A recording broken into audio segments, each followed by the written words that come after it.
must be ready to burn yourself in your own flame. How could you rise anew if you have not first become ashes? Friedrich Nietzsche. There is a strange way to lose your life without ever realizing it.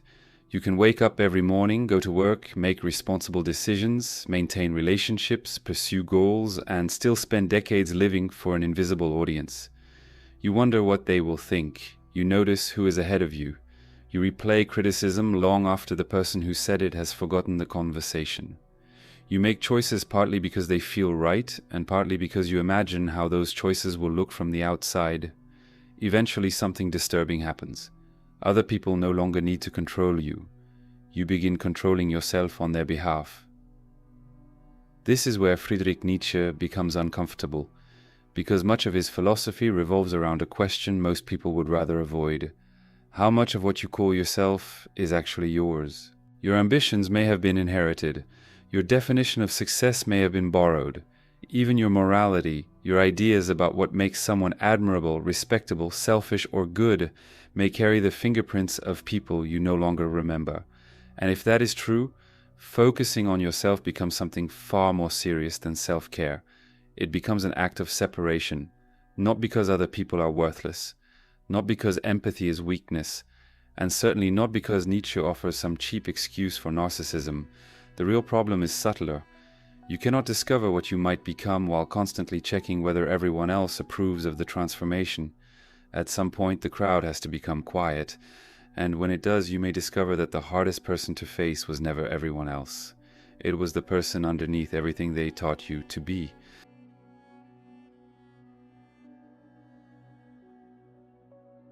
Most people think being controlled by others means being given orders, but the most effective form of control rarely sounds like an order. Sometimes nobody has to tell you what to do because you have already learned to anticipate what will earn approval and what will invite rejection. Consider how many ordinary decisions pass through this filter. You hesitate before expressing an opinion because you can already imagine the reaction. You measure your progress against someone you barely know. You see another person succeeding, and suddenly your own life feels inadequate even though nothing about your circumstances changed 5 minutes earlier. A friend buys a better house. Someone younger gets promoted. A former classmate appears successful online. And suddenly an achievement that satisfied you yesterday feels embarrassingly small. Nothing was taken from you except your standard for judging your own life.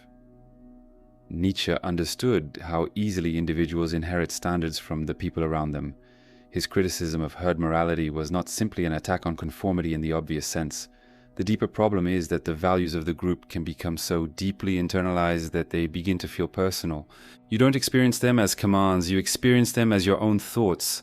This is why escaping the crowd is psychologically harder than physically leaving one. You can delete social media and still compare yourself. You can move across the country and still hear your father's disappointment in your head. You can stop speaking to someone who constantly judged you and continue organizing your life around proving that person wrong. Distance does not automatically create freedom. Sometimes the crowd moves inside you. And there is another trap here. Rebellion can become just another form of obedience. If your entire identity is built around shocking people, disappointing them, defeating them, or proving them wrong, they still occupy the center of your life. You may be moving in the opposite direction, but they are still determining the direction. Nietzsche's challenge goes deeper than simply saying, stop caring what people think. The harder question is what would remain if their opinions disappeared entirely. Suppose nobody could see your career, nobody knew your income, nobody admired your discipline, nobody envied your relationship, nobody applauded your intelligence. There were no likes, status symbols, rankings, or people from your past waiting to discover whether you succeeded. Which ambitions would survive? That question can be terrifying because it exposes the difference between desire and performance. We often want recognition more than the thing recognition supposedly represents. We want to appear intelligent more than we want the lonely discipline of thinking.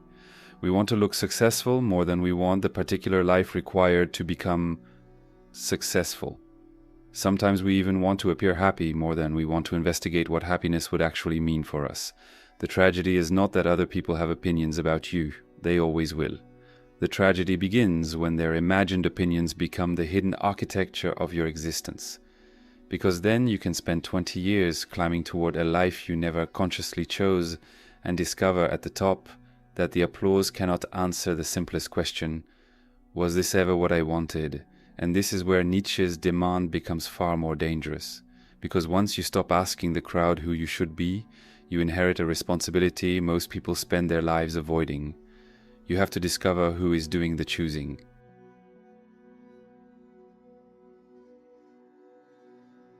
Once you stop asking the crowd who you should be, an uncomfortable problem appears.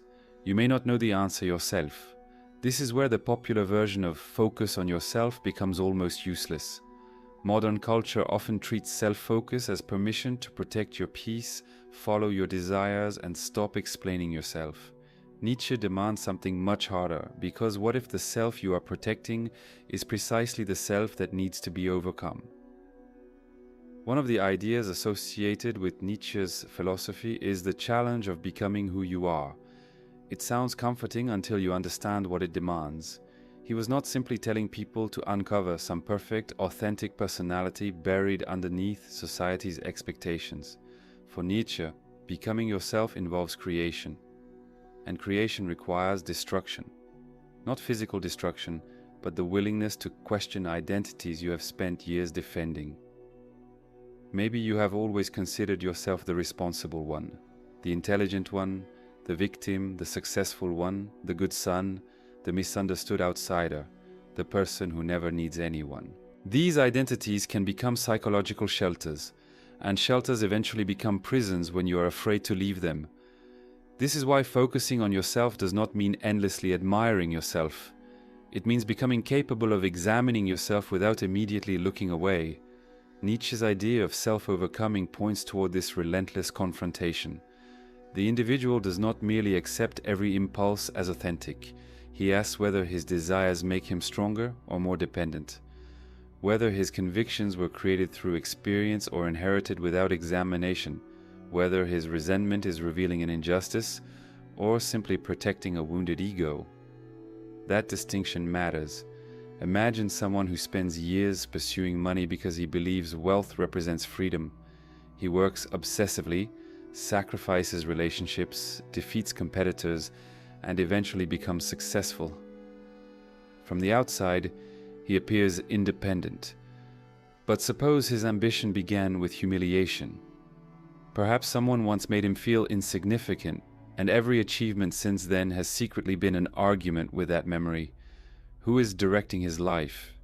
He may believe he is focused entirely on himself while still living for the judgment of someone who hurt him 20 years ago.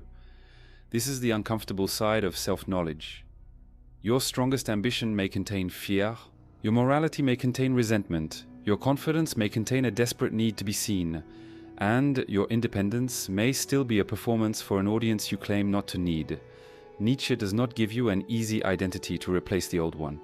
That would simply create another herd. Instead, the challenge is to become capable of creating values you can actually stand behind. That requires solitude, discipline, experimentation, failure, and the courage to abandon versions of yourself that once kept you safe. And when you begin doing this, people around you may notice something before you do.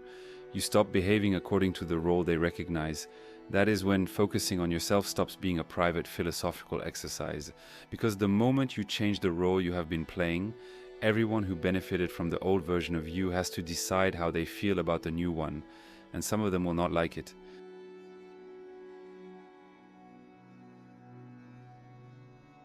Something changes when you stop needing everyone to understand you. At first, the change is almost invisible. You stop explaining every decision. You no longer apologize for harmless preferences. You don't immediately defend yourself when someone disagrees with you. You become less interested in proving that you're successful, intelligent, desirable, or right, and then something unexpected happens. Certain people become uncomfortable, not necessarily because they are malicious or controlling. Human relationships naturally develop patterns. Over time, we learn what role each person plays. One friend is always available. One family member keeps the peace. One employee never refuses extra work. One partner constantly provides reassurance. One person apologizes first, even when both people were wrong. These roles create predictability, and predictability feels safe. But imagine that the person who always says yes suddenly says no, no elaborate excuse, no long explanation, just no. The reaction may reveal something that years of conversation never did. What's gotten into you? You've changed. You only think about yourself now.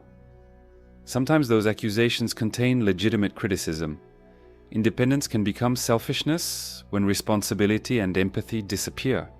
But sometimes the real message underneath the complaint is different. You are no longer behaving in the way that made this relationship comfortable for me. This is where focusing on yourself becomes socially expensive.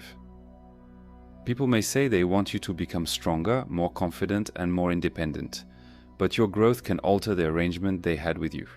The friend who felt superior when you were insecure may struggle with your confidence. The relative who made decisions for you may interpret your boundaries as rejection. The partner who needed constant reassurance may become anxious when you stop organizing your identity around keeping the relationship stable. Even your success can disturb people who genuinely care about you, not because they necessarily want you to fail, but because your transformation forces them to confront their own choices. Your discipline can remind someone of what they keep postponing. Your willingness to leave an unhappy situation can expose another person's fear of leaving theirs. Your refusal to participate in constant complaining can make a friendship suddenly feel strangely empty. Growth changes the emotional agreements between people. But there is another side to this that is easier to miss. You may miss the old arrangement too. Being needed can feel like love. Being praised can feel like certainty. Being the person who fixes everything can give you an identity. Even being misunderstood can become strangely comforting if you have built your personality around being the outsider. So when you stop living for other people's reactions, you don't only lose their approval, you may lose a familiar version of yourself. That is why independence often feels less like victory and more like withdrawal. There may be guilt, there may be awkward conversations, there may be evenings when you wonder whether becoming more independent has simply made you colder. The temptation is to return to the old role because at least you knew how to perform it. But there is an important difference between caring about people and requiring them to authorize your existence. You can listen without obeying. You can love without surrendering yourself. You can accept criticism without treating every criticism as a verdict. You can disappoint someone without automatically concluding that you have done something wrong. And you can remain close to another person without making their approval the price of that closeness. Some relationships become stronger under these conditions. Others begin to collapse, and when they do, the painful discovery is that perhaps the relationship was held together less by mutual understanding than by two people repeatedly performing familiar roles for each other. Once those roles disappear, silence enters. Fewer explanations, fewer performances, fewer people telling you exactly who you are supposed to be. At first, that silence feels like freedom, but eventually you find yourself standing in a psychological space that other people's opinions once occupied. And then a much harder test begins, because when nobody else is defining you, distracting you, praising you, or giving you someone to resist, you're left alone with the one person you can no longer escape: yourself. There is a moment when freedom stops feeling like freedom. The noise disappears. The opinions become distant. You stop explaining yourself, stop chasing approval, stop measuring every decision against what someone else might think. At first it feels peaceful, then the silence becomes uncomfortable. Because when nobody is telling you who to be, you are forced to confront something most people spend years avoiding: yourself without an audience, and that person may be difficult to meet. We often imagine solitude as physical isolation. An empty apartment, a quiet evening, a long drive with nobody beside you, but you can be physically alone and still carry an entire crowd inside your head. You replay old arguments, you imagine future conversations, you fantasize about proving someone wrong. You compare your progress with people who are not even thinking about you. The body is alone, the mind is still performing. Real solitude begins when even that imaginary audience starts disappearing. And this is where things become uncomfortable. Without comparison, how do you know whether you are successful? Without praise, how do you know whether you are doing well? Without an enemy, who do you blame for the life you have? These questions expose how much identity can depend on reaction. Sometimes we need other people not because we love them, but because they provide mirrors. Their admiration makes us feel important. Their envy makes us feel successful. Their criticism gives us something to resist. Even resentment can become a form of attachment. Someone betrayed you years ago, yet you still rehearse conversations with them while driving home. Someone underestimated you, and half your ambition became an attempt to make them regret it. Someone rejected you, and now every achievement secretly carries the message, "Look what you lost." They may have disappeared from your life, but psychologically, they are still sitting in the front row. And solitude reveals this. It also reveals something more difficult. Not every failure can remain someone else's responsibility forever.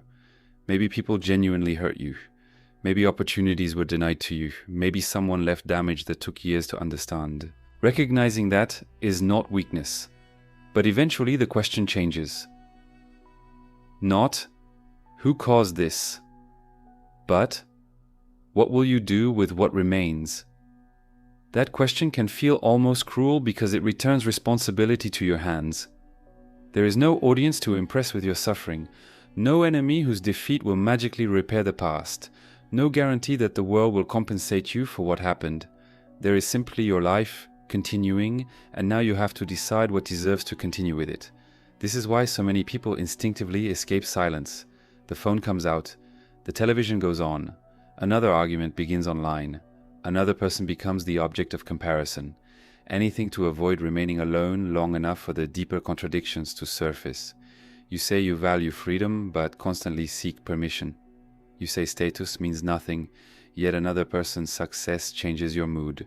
You say you have moved on, yet your imagination keeps returning to the same old courtroom, presenting evidence to people who are no longer listening. Solitude removes these distractions one by one, and underneath them something important becomes possible. You begin separating what you genuinely value from what you were trained to value. You discover which ambitions remain when nobody is watching. You notice which relationships you actually miss, and which ones you miss only because they made you feel important. Gradually, being alone stops meaning being abandoned. It becomes the place where performance becomes unnecessary. And once you no longer need constant witnesses to confirm that your life matters, another kind of strength becomes possible. You can work without announcing it, change without explaining it, fail without turning failure into public humiliation, succeed without needing someone else to envy you. But solitude cannot tell you what to become. It only clears the room. What you build inside that empty space is still your responsibility. And that leads to the final challenge, because escaping everyone else's expectations means very little if, once you are finally free, you have nothing of your own worth living for.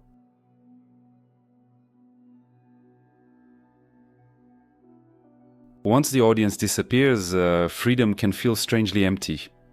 For years, other people may have given you something you never realized you needed: direction. Their approval told you when you were succeeding, their criticism told you what to defend, their achievements gave you something to compete against. Even the people you resented gave you a reason to keep moving. Remove all of that, and you face a much harder question. What do you choose when there is nobody left to impress? This is where Nietzsche's philosophy becomes far more demanding than the popular advice to simply stop caring what people think. Not caring is easy compared with creating. You can reject your family's expectations, abandon society's definition of success, stop comparing yourself with strangers, and still have no idea what deserves your life. Freedom from something is not yet freedom for something. Nietzsche's idea of self-overcoming points toward that second task. The individual is not a finished identity waiting to be discovered and protected forever. You are also something unfinished, something capable of being challenged, disciplined, revised, and surpassed. That means focusing on yourself cannot mean worshipping every desire you happen to have. Some desires are cowardice wearing the mask of preference. Some ambitions are insecurity disguised as purpose. Some convictions are inherited opinions we have repeated for so long that they feel like conclusions we reached ourselves. To build a life that does not need an audience, you have to become willing to question all of them. Imagine working for 10 years toward a position you desperately wanted. Then one day you realize something humiliating. You never loved the work. You loved what the title would make other people think about you. What happens next? Walking away may look like failure to everyone watching. Continuing may feel like failure to you. That is the kind of moment in which independence becomes real, because now there may be no socially satisfying answer. There is only the responsibility of choosing which cost you are willing to carry. And this responsibility changes relationships as well. When you stop using people as mirrors, you can finally begin seeing them as people. You can love without demanding constant reassurance. You can admire someone without turning admiration into comparison. You can receive criticism without automatically obeying it, and praise without becoming addicted to it. You do not have to abandon the world. You have to stop making the world the author of your identity. That is the crucial distinction. So forget everyone else, not literally and not permanently. Forget them as judges. Forget the imaginary courtroom in which every unusual decision requires a defense. Forget the scoreboard that transforms another person's success into evidence of your inadequacy. Forget the fantasy that one final achievement will force everyone who doubted you to recognize your worth. Because suppose they finally do. Suppose they applaud. Suppose the people who underestimated you admit they were wrong. Then what? The room eventually becomes quiet again, and you are still there. Nietzsche's challenge begins precisely where the applause ends. Can you continue when nobody notices? Can you create standards you respect even when they bring no status? Can you abandon an old identity without immediately replacing it with another costume designed for approval?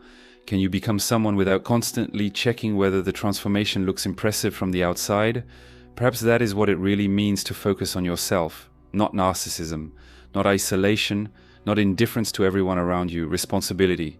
The responsibility to examine what shaped you, decide what deserves to remain, and consciously participate in the creation of the person you are becoming.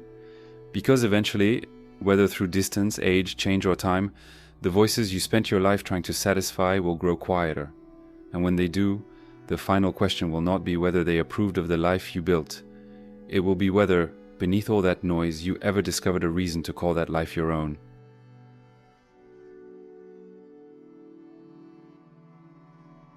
In the end, Nietzsche's challenge is not to become indifferent to humanity. It is to stop surrendering your life to an imaginary audience. Other people will judge you, some will misunderstand you, some will admire what you become, while others may prefer the version of you that was easier to predict. But none of them can answer the question that ultimately belongs to you. What should you do with the life that only you can live? Perhaps maturity begins when you stop demanding that the world provide an answer. You examine what you inherited, you question what you once accepted automatically. You recognize where resentment, fear, comparison, and the hunger for approval have been making decisions in your name. And then slowly you begin choosing, not perfectly, not without doubt, but consciously. If you stayed with me through this entire reflection, thank you. In a world designed to fracture attention every few seconds, spending this much time examining an uncomfortable idea is already unusual. If something here made you recognize a part of yourself, let me know in the comments. What would you change about your life if nobody else's approval mattered? And if you appreciate conversations about Nietzsche, psychology, philosophy, and the less comfortable corners of human behavior, like the video and subscribe to the channel. You may also want to watch the video appearing on your screen now, because escaping other people's expectations solves only half the problem. The more unsettling question is what happens when you discover that the voice controlling you was never entirely theirs. Sometimes it was yours.